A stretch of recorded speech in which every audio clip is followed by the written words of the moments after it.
My fiancée confessed. I'm only marrying you because you're my backup plan. My first choice didn't work out. Thinking I'd be grateful she chose me, I responded, thank you for your honesty. Then, I canceled the wedding and found someone who made me their first choice. Her desperation when she saw my new relationship. That night, everything changed. It was supposed to be a quiet evening. We were sitting together on the couch, the soft amber glow of the table lamp casting shadows on the walls.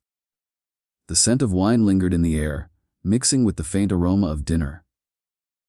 The kind of night where everything seemed ordinary, where life felt comfortable, even predictable. We'd been together for 3 years, and I thought we had everything figured out. A wedding was planned in 2 months.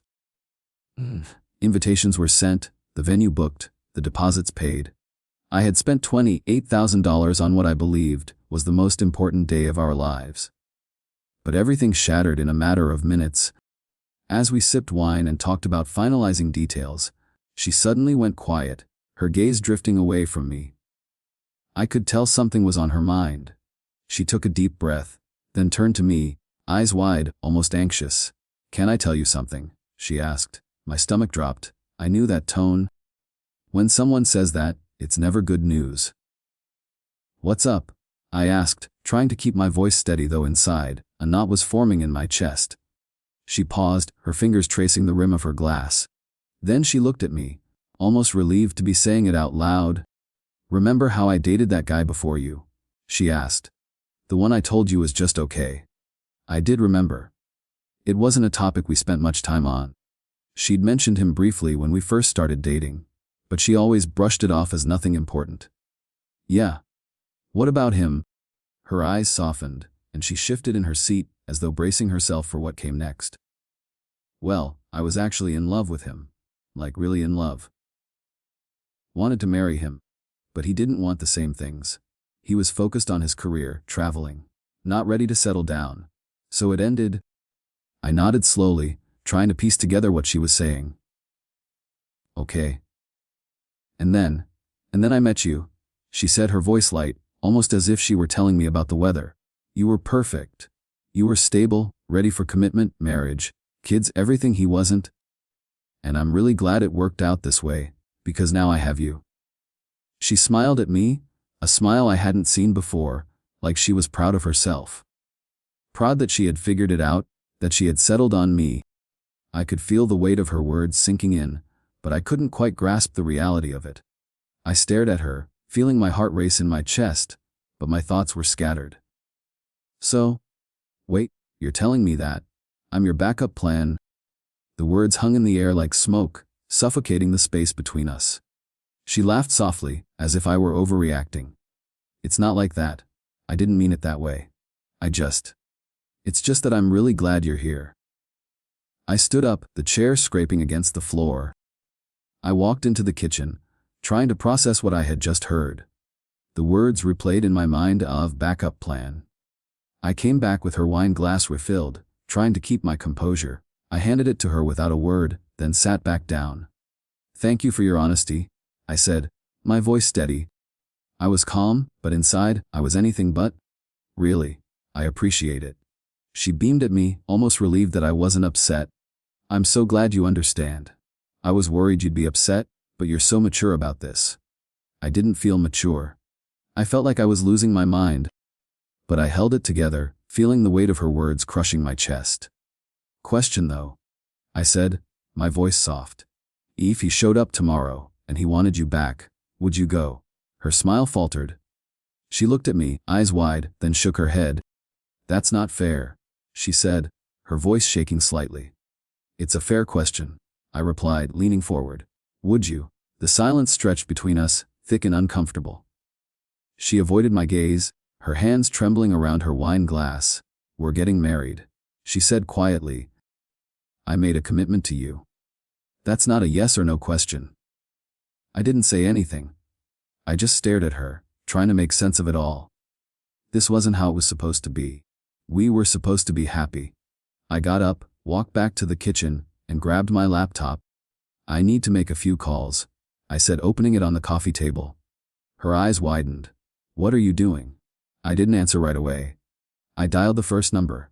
"Hi, I need to cancel my wedding reservation." Her voice broke through the haze in my mind. "What? You're canceling our wedding?" I didn't look at her. Yes. "Why would you?" I held up a finger, signaling her be quiet, and continued making the calls, one by one. Venue. Photographer. DJ florist. By the time I was done, she was standing, shaking, the wine glass still in her hand, forgotten. Her face was pale, her lips trembling. "You're overreacting," she said, her voice breaking. "I was just being honest." "Isn't that what you wanted?" "No," I said, my voice cold. "I want someone who chooses me first, not someone who picked me, because their first choice said no." I stood up, closing my laptop. "You're right. This isn't overreacting. This is me having standards." Her tears began to fall. "But I love you," she cried. "I really do." I looked at her, my heart breaking, but I couldn't ignore the truth anymore. "You love me because I'm stable, because I'm what you need. But that's not enough." I turned away, picking up my phone again. "I need you to leave," I said. "This is over." After she left, the silence in the apartment felt suffocating. The walls seemed to close in around me, the weight of the words she'd said hanging in the air like smoke. A backup plan. Every time I thought about it, I felt like I was choking. It wasn't just what she had said, it was the way she'd said it. So casually, so sure of herself. As if she expected me to be grateful, to feel honored that I was her second choice, the one who would fill in the gaps when the person she really wanted didn't work out. I kept replaying the moment in my head, trying to make sense of it. How had we gotten here? 3 years together, planning a future, and now I was a backup plan. I'd always been careful not to let myself get too attached to the idea of SS. A part of me had always been afraid of being let down. But this wasn't just a letdown. This was betrayal, plain and simple. The evening dragged on, and I found myself pacing around the apartment, restlessly trying to push the thoughts away, but they kept creeping back. Every corner of the place felt like a reminder of what was supposed to be. The invitation card still sat on the dining table, ready to be sent out. The wedding dress was still hanging in the closet.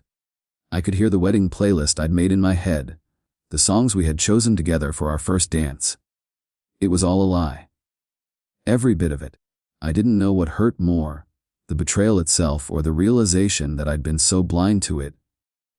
For 3 years, I had been with her, thinking we were building something real, something that would last. I had been so sure of us. But now I knew the truth. I was just an option. I was the stable one, the safe one, the one who could provide a life she could settle into when the one she really wanted didn't work out. I grabbed my phone, my fingers trembling as I dialed the first number. It was time to start making calls. The wedding had to be canceled. Everything had to be undone. She wasn't going to just apologize and expect me to sweep this under the rug.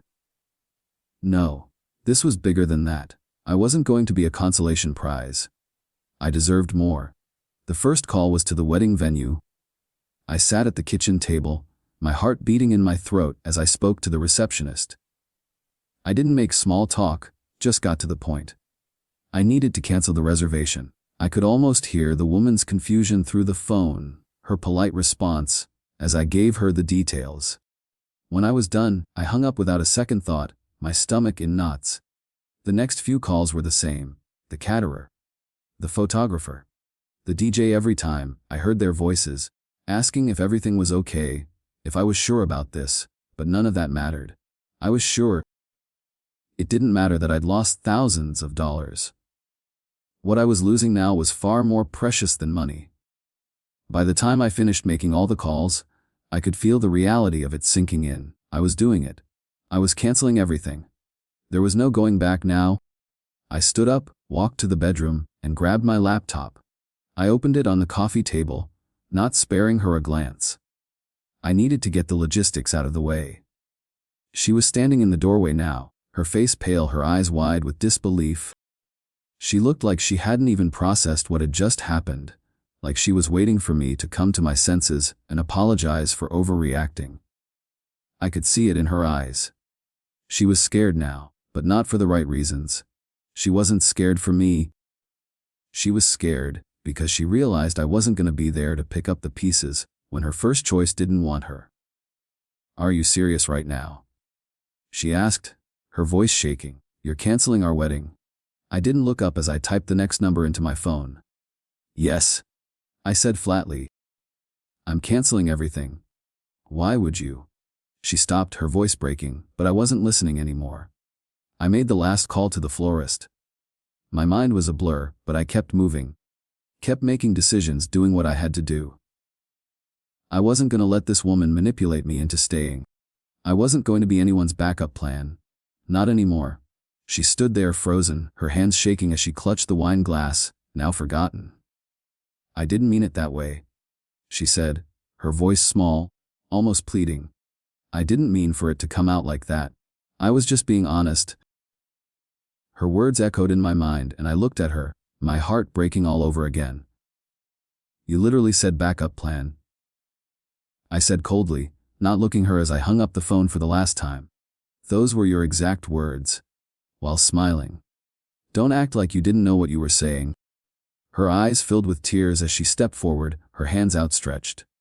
"Please," she said, her voice cracking. "Don't do this. I love you, I really do." I could feel the weight of her words. I wanted to believe her. I wanted to hold on to the memory of the woman I had loved. But I couldn't. Not after everything she had just revealed. I shook my head, my chest tight with emotion. "You love that I'm stable," I said, my voice breaking. "That's not the same thing. You love the idea of what I can give you. But that's not love." I turned to leave, grabbing my keys off the table. "You should probably go stay with your parents for a few days," I said. "We both need space to think." She didn't say anything. She didn't move. She just stood there, staring at me with those wide, pleading eyes. But I couldn't feel sorry for her. Not anymore. I walked out of the apartment, closing the door behind me with a finality that echoed in my chest. This was over. It had to be.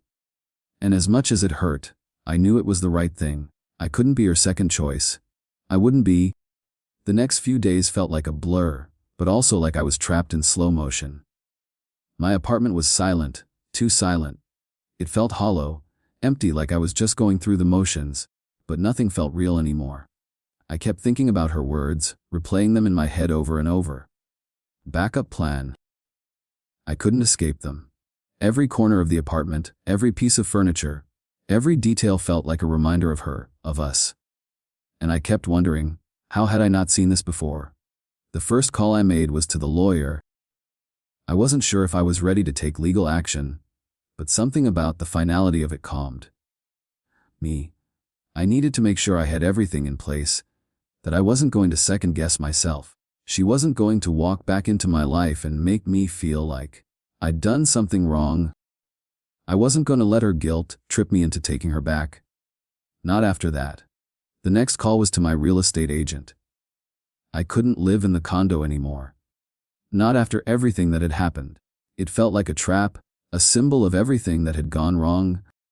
It was where we had planned our future. The place where we had talked about getting married. It wasn't home anymore. I sat down at the kitchen table, the phone still in my hand, and stared at the wedding invitation on the counter. The elegant lettering, the date, the venue, all of it mocked me. I could almost hear her laughter echoing in my mind, that laugh from when she told me I was just a safety. Just as stable. But not the first choice. Not enough. I had to do it. I had to move on. But it wasn't easy.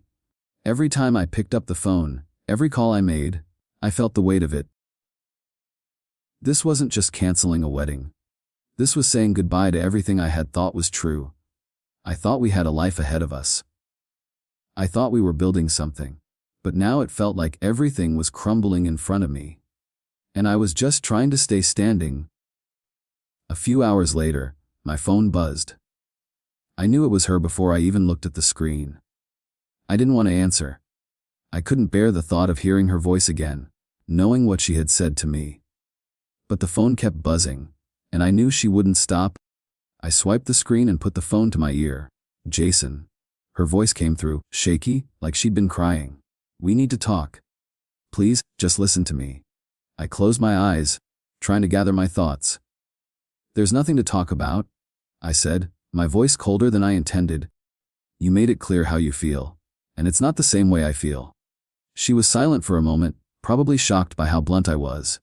Jason, please, I didn't mean what I said. I swear. It's just. I didn't know how to explain it. You're everything I need. You're everything I want. You're stable, and you've always been there for me. I interrupted her, the anger rising in my chest. You just settled for me, I said sharply. That's what you've been doing this whole time. You didn't want me first. You wanted him first. But you couldn't have him, so you came to me. I could hear her breathing heavily on the other end, struggling for the right words, but I couldn't keep listening. I didn't want her words anymore. I didn't need her apologies. Not now. I'm done, I said, more to myself than to her. I'm done being second. I'm done being anyone's fallback. I'm not your second choice. I hung up the phone before she could respond, before she could say anything else that would try to pull me back into the chaos of it all. I sat back in the chair, staring at the phone, and for a moment, everything felt numb. But underneath the numbness, I felt something else, a kind of clarity. I wasn't sure what was next, but I knew I couldn't keep holding on to something that wasn't real. I couldn't keep pretending that I was okay with being second best. The rest of the evening passed in a daze. I didn't know what to do with myself. I was too tired to think clearly, but I couldn't sleep. The phone kept buzzing, but I ignored it. She kept calling, texting, sending messages, but I couldn't bring myself to look at any of it. I couldn't let myself be dragged back into that same cycle. I had to get out. I had to get away from everything that reminded me of her. I needed a fresh start. The next morning, I woke up early, unable to sleep longer than a few hours. The apartment felt like a cage, a reminder of everything that had gone wrong. I needed to move forward. I called the moving company, scheduled a time for them to come, and began packing my things.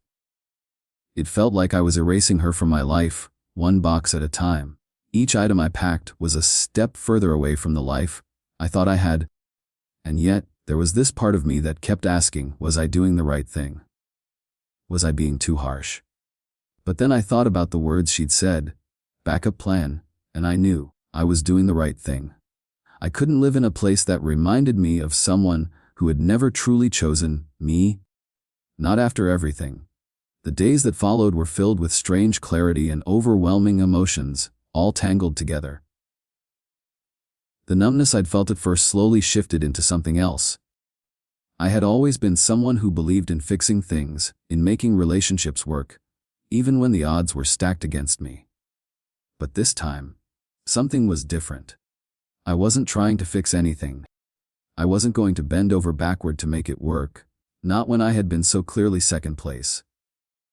Her desperation didn't stop. She called and texted every day, sometimes several times a day. I blocked her number, but somehow, she found a way around it. She called me from different numbers, each one more frantic than the last. I didn't listen to her voice mails. I couldn't.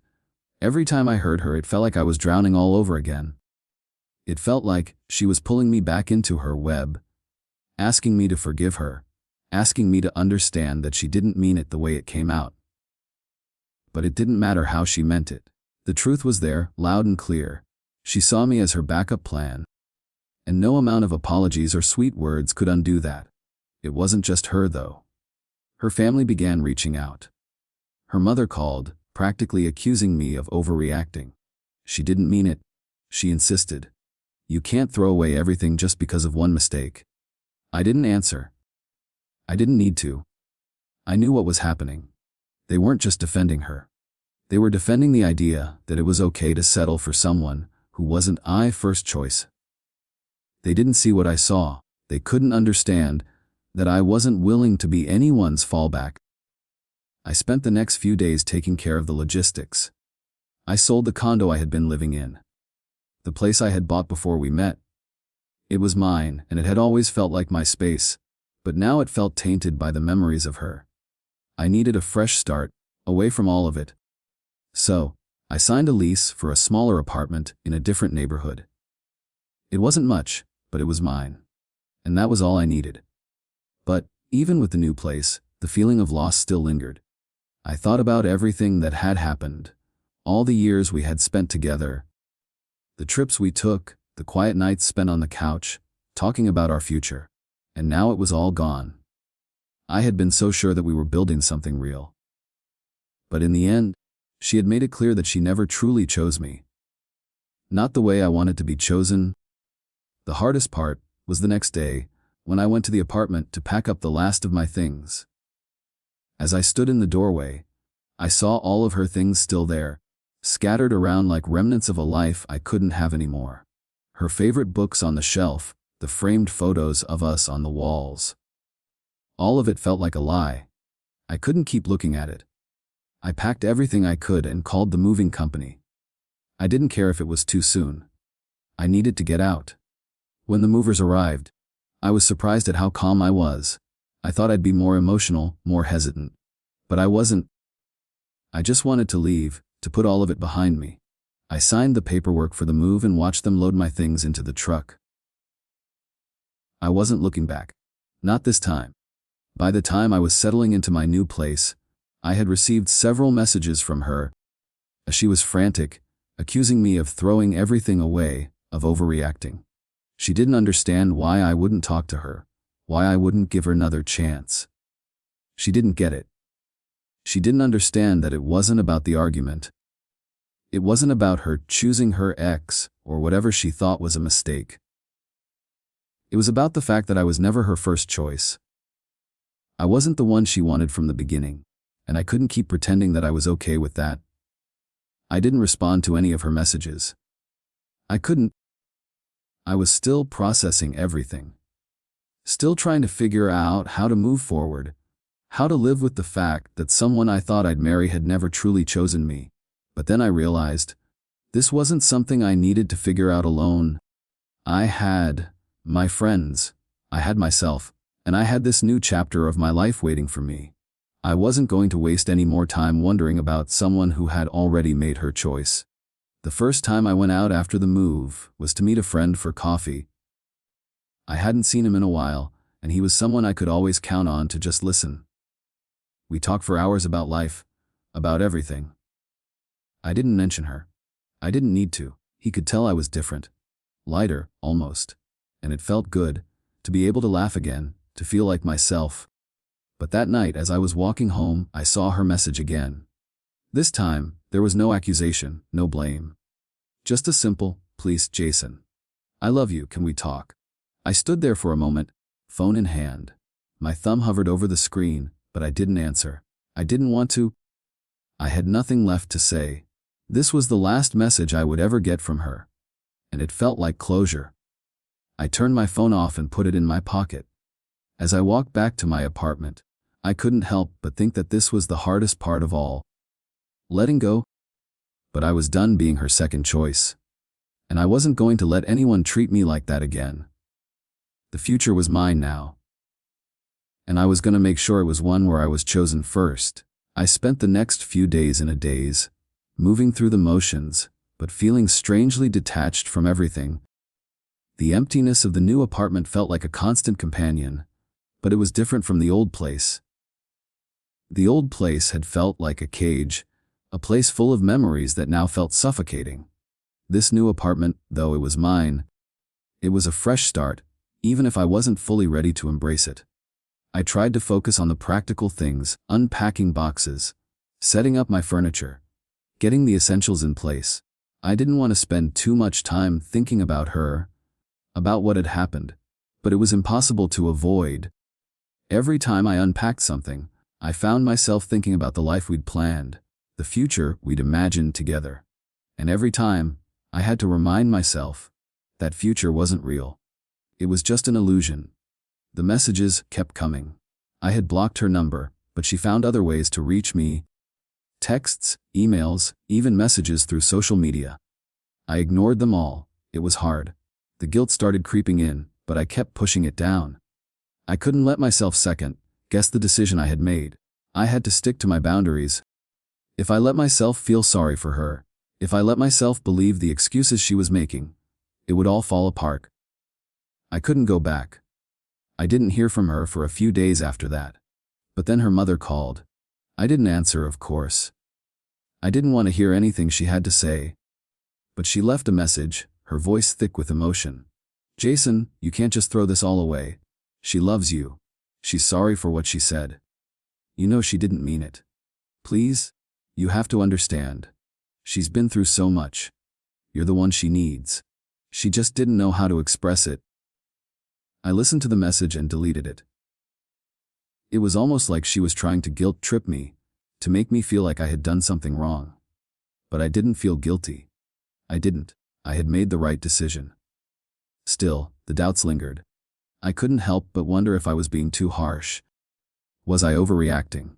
But every time I asked myself that question, I thought about her words. A backup plan. I remembered the way she said it, how she acted like it was no big deal. And I knew, deep down, that I couldn't live with that. I couldn't be second choice. Not for anyone. I spent the next few days in a kind of numb fog. I went to work, saw friends, but none of it felt real. The days blurred together, and I felt like I was floating, just trying to get through it all. The guilt would come in waves, but I'd fight it off. I had to. Then, one night, I received a message from one of my old friends, a guy I hadn't seen in a while. It was a simple invitation to meet up for a drink. I almost said no, but something in me told me to go. I needed to get out of my head for a little while. I needed to remember what it felt like to just be normal again. When I arrived, I saw him sitting at the bar, his back turned. He looked up as I walked in and waved me over. I smiled and joined him, and we caught up like nothing had changed. It was good. It was nice. I needed it more than I realized. We didn't talk about her. We didn't talk about any of the drama. It was just two friends hanging out. But as the night wore on, I couldn't shake the feeling that I was avoiding something. Avoiding the truth. Avoiding the fact that I was still grieving, still dealing with the aftermath of everything. And that grief, it wasn't just about her. It was about the life I thought I had. The future that had been so carefully planned, now reduced to nothing. Later, when I got home, I sat on the couch and stared at my phone. The messages from her were still there. There was one that caught my eye. I'm so sorry. I didn't mean to hurt you. I've been thinking about everything, and I realize now that I made a huge mistake. I never meant to make you feel like you were second. I was just scared, but please, Jason, we can make this work. I know we can. I love you. The words twisted something in my chest. I knew she was sorry. I knew she probably felt bad for what she'd said. But I couldn't let her back in. Not after everything. I couldn't forgive her for treating me like I was second. Not when I knew I deserved more than that. I deleted the message, shut off my phone, and walked to the window. I looked out at the city, the lights sparkling in the distance. It was quiet. Peaceful, even. And for the first time in a long time, I felt a sense of calm.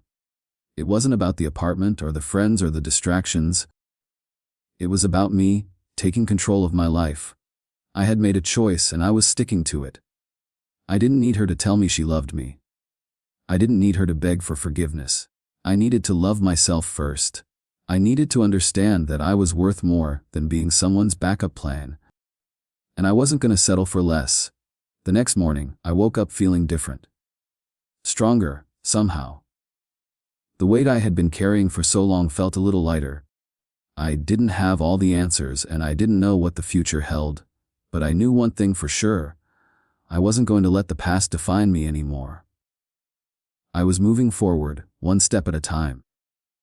It had been a week since I'd moved into the new apartment. The silence still felt strange, but it was a different kind of silence. In my old place, it was the kind of quiet that felt heavy, filled with unspoken words and broken promises. Here, the quiet felt almost peaceful. The hum of the city outside my window, the sound of the occasional car passing by, it was all a reminder that life was still moving forward. It was my life. Now, one that I was learning to rebuild, piece by piece. I hadn't heard from her in a few days. Part of me almost expected her to show up at my door or call again, but she didn't. And for the first time since everything had collapsed, I felt a sense of relief. The space she had left in my life was starting to fill with something else, something that wasn't defined by her or the weight of our past. But then, one afternoon, my phone buzzed. It was a message from Jessica. It was a simple text, but it made me stop in my tracks. "I was thinking about you today. You doing okay?" The words hit harder than I expected. I hadn't really thought about how I was doing until that moment. I was just moving, trying to get through each day. But now, reading her message, I felt the weight of it. I had been holding so much inside. I typed out a quick response. "Yeah. Just trying to get back to normal." She replied almost immediately, as if she'd been waiting for me to open up. "I know things have been tough, but I think you're handling it better than you realize." I smiled a little, though it felt foreign. She had a way of cutting through the noise and making everything feel a little clearer. We hadn't talked much since everything went down, but in a way, she had been there for me more than anyone else had been. Not with sympathy or pity, but with understanding. She didn't try to tell me what to feel. She just listened when I needed to talk. A few hours later, I found myself walking into the coffee shop where we had agreed to meet up. I hadn't seen her in person for weeks, but I needed a distraction, and something about her calm presence made me feel like it was the right thing to do. I hadn't been ready for any serious conversations about what had happened, but a coffee, a few laughs, that felt like a good place to start. She was already there when I arrived, sitting by the window, a cup of coffee in front of her. As soon as she saw me, she smiled and waved. I walked over and sat down, trying to shake off the tension that still lingered in my shoulders. "I'm glad you came," she said, her voice soft but sincere. "I know it's been a rough few weeks." I nodded, suddenly feeling the weight of everything again. "Yeah, it's been strange, but I'm getting through it." She leaned forward slightly, her eyes warm and understanding. "You're stronger than you give yourself credit for," she said, her tone gentle but firm. "You're doing what you need to do, even if it doesn't feel like it right now." I looked at her, surprised at how much those words meant to me. It doesn't always feel like that. Some days I just feel lost, like I'm floating, you know. She smiled, a small, knowing smile. "That's normal. But you're not lost. You just have to keep moving forward, one step at a time. It'll make sense again, eventually." I sat back, taking a deep breath, trying to let her words sink in. I hadn't realized how much I needed to hear that. Not from anyone else, but from someone who had been there and understood what I was going through, without asking for explanations. It was a strange comfort. "You're right," I said quietly. "It's just hard to see it sometimes, you know?" "I get it," she replied, her eyes kind and patient. "But the truth is, you've already made the hardest decision. You've walked away from something that wasn't right for you, and that takes guts. Most people would have stayed, tried to fix things, kept putting up with the bullshit. But you didn't." Her words were like a light shining through the fog in my mind. I hadn't really thought about it that way, but it was true. I had walked away from everything. The wedding, the life I thought we were building. I had walked away because I realized that I deserved more than being someone's second choice. I deserved someone who chose me first. I didn't think I could do it, I said, almost to myself. But I did. "You did," she said with a smile, a proud, almost relieved smile. "And now you get to focus on you. No more second-guessing yourself. No more wondering if you're enough. You are. You always have been." I sat there for a moment, letting her words settle in. The truth was, I had been afraid. Afraid of making the wrong decision, afraid of being alone. But as I sat there, talking to Jessica, something clicked. It wasn't about being alone. It was about finding the right person to be with. Someone who made me their priority. And if I had to wait for that, then I would. I wasn't gonna settle for less. Not ever again. We spent the next few hours talking about everything: life, work, our shared memories from years ago. And for the first time in a long time, I felt like I was finally starting to heal. It wasn't just about her, it was about me, about taking control of my life again, about realizing that I didn't need someone else to define my worth. I was enough, just as I was. As we stood to leave, Jessica gave me a quick hug. "You're gonna be okay," she said. "You're already moving forward. Don't forget that." I smiled, feeling a warmth in my chest I hadn't felt in a long time. "Thanks, Jess. I won't forget." And as I walked out of the coffee shop, the weight I had been carrying for so long felt just a little lighter. One step at a time. It was all I could do. But now, I knew that I was on the right path. The days that followed were a strange mix of relief and uncertainty. I had made my decision, but that didn't make it any easier. The silence of my new apartment was starting to feel like a familiar friend, but every so often, I would feel the weight of the past press on me, reminding me of everything I had left behind. And then, just when I thought I was moving on, the unexpected happened.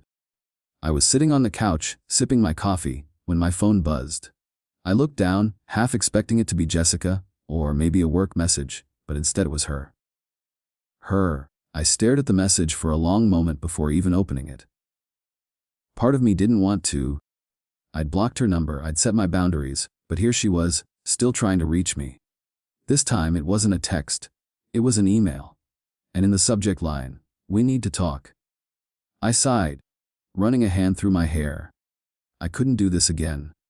I couldn't get pulled back into her orbit. I had already been down that road. I'd walked away. But somehow, there was still a pull, a small part of me that wondered if maybe I had made the wrong choice. I opened the email. "I know you don't want to hear from me, but I can't let this go.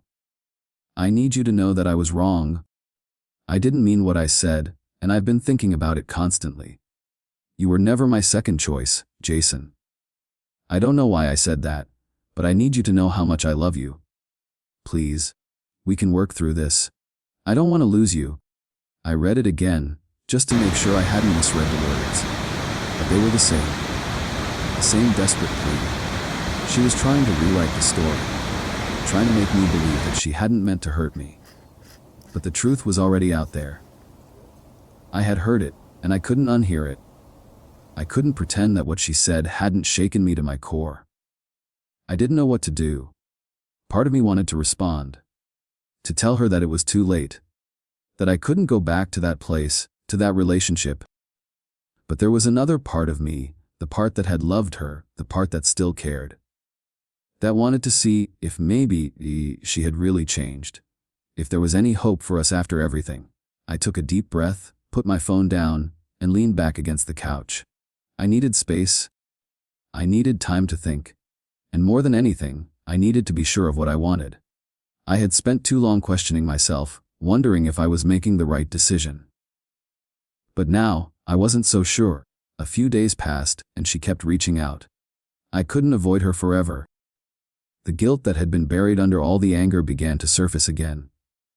I had promised myself I wouldn't let her back in, but with each message, each call, it became harder to ignore her. But then something shifted. I was sitting at a bar one night, talking with a couple of friends, when I realized that I was doing exactly what I promised myself I wouldn't, letting her take up space in my life again. I was letting her control my emotions, even from a distance. That's when it hit me. I was still thinking about her. Still obsessing over whether I was making the right choice, still wondering if I could have done something differently. But the truth was, I didn't need her validation anymore. I didn't need her apology. I needed to let go. The next day, I woke up with a sense of clarity I hadn't had in weeks. I wasn't going to respond to her anymore. I wasn't going to keep rehashing the past or letting her guilt me into believing I owed her anything. I had already made my decision. I picked up my phone, opened her last message, and deleted it. I blocked her email. I blocked her number again. It wasn't about being cold. It wasn't about revenge. It was about moving forward. It was about putting myself first for once, not letting the past control my future. The relief that washed over me was instantaneous. For the first time in a long time, I felt like I was finally taking control of my life again. I wasn't holding on to something that was never meant to be. I wasn't trying to fix something that had been broken beyond repair. Later that day, I went out for a walk, letting the cool air clear my head. As I walked down the street, I noticed a small coffee shop I hadn't been to in ages. I had been so caught up in the past that I'd forgotten how to just enjoy the simple things. I walked inside, ordered a cup of coffee, and sat by the window, watching people go by. It felt good to be alone, to be in my own space, on my own terms. I wasn't waiting for her to fix things. I wasn't waiting for some grand gesture or apology. I was moving forward, whether she was ready or not. As the days passed, I focused on rebuilding my life. I threw myself into work, into friends, into new things I hadn't had the time or energy for before. Slowly, I started to feel like myself again. It wasn't instant. It wasn't easy, but it was happening. Then, a few weeks later, I got a message from a mutual friend. He said, "I heard what happened. I just want you to know you made the right call. She'll figure it out, but you're better off without her."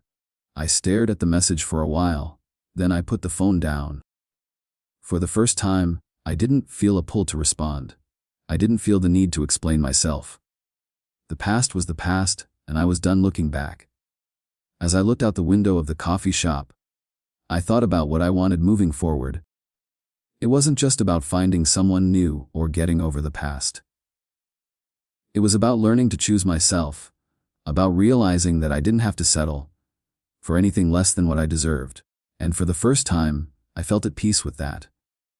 It had been a few months since everything ended. Time had a strange way of slipping by without you realizing it. The pain wasn't gone completely, but it was manageable now. I had moments where I still missed the person I thought I was supposed to be with, the life I thought I was supposed to have. But those moments were fewer and farther between. I found myself going through my days without constantly looking over my shoulder. I wasn't waiting for her to show up at my door or send me messages. I wasn't wondering if I had made the right decision anymore. I knew I had. There were no more second guesses, no more doubts. I had walked away because I couldn't live a lie, and that was the truth. A week ago I had signed the lease on a small house. It wasn't much, but it felt like everything I needed. A space of my own where I could make new memories. A space that was free from all the reminders of the past. It wasn't perfect, but it was mine, and that was all I needed. I had done it. I had chosen myself, and it had paid off. I had started dating again, though I was taking things slow. I wasn't rushing into anything. But there was a difference now. I wasn't just dating to fill a void or to find someone to settle with. I was dating because I wanted to. Because I wanted someone who chose me first. And I wasn't willing to accept anything less than that. Jessica and I had kept in touch over the past few months. We'd become closer, but it was different now. There was no pressure, no expectations. We had both been through a lot, and somehow, just knowing that the other person understood was enough. We would meet up for coffee or dinner, just talking about life, work, the little things. She didn't judge me for the past, and I didn't judge her. It was refreshing. And then, one night, she asked me, "Do you think you'll ever be able to forgive her?" I paused, thinking about it. The question had come out of nowhere, but it made sense. "I don't know," I said slowly. "I don't think I'll ever forget what happened. But I don't think about her the way I used to. It's not about forgiveness anymore. It's about moving on." Jessica nodded, looking at me with understanding in her eyes. "I get that," she said softly. "It's about healing, not holding on to the past." I smiled, feeling a warmth in my chest. Exactly. Things had shifted between us over the last few months. The more I spent time with her, the more I realized how easy it was to be with someone who didn't carry the weight of the past. Someone who didn't make me feel like I had to be someone I wasn't. She accepted me, flaws and all. There was no judgment, no pretending. I like evening. As we walked along the river after dinner, she turned to me. "You've come a long way," she said, her voice quiet but certain. "You know that, right?" I looked at her, taking in her words. It hadn't always felt like I was making progress. There had been days where the loneliness had felt overwhelming. Days when the questions about whether I'd made the right choice haunted me. But hearing her say that, hearing her acknowledge how far I had come made it feel real. I had done the hard work, and I was proud of where I was now. "I think I have," I said. the words sounding more certain than I'd expected.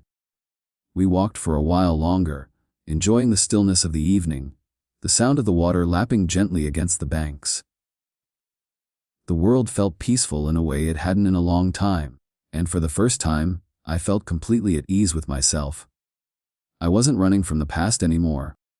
I wasn't afraid of the future. I was exactly where I needed to be. As we reached the end of the path, I turned to her. "I'm glad you're here," I said, my voice quiet. "I'm glad I have someone who chooses me, just as I am." She smiled, the warmth in her eyes telling me everything I needed to know. "You deserve that. You always have." And for the first time in a long time, I believed her. The past was over. The engagement that never happened. The pain, the heartbreak. It was all behind me. The future, whatever it held, was mine to create. And I was no longer afraid. I didn't need to be anyone's backup plan. I was finally, completely, enough. As we stood there, watching the sun dip below the horizon, I felt something I hadn't felt in a long time: hope. Hope for the future, hope for love, and most importantly, hope for myself. The chapter had closed. A new one was just beginning, and I was ready for it.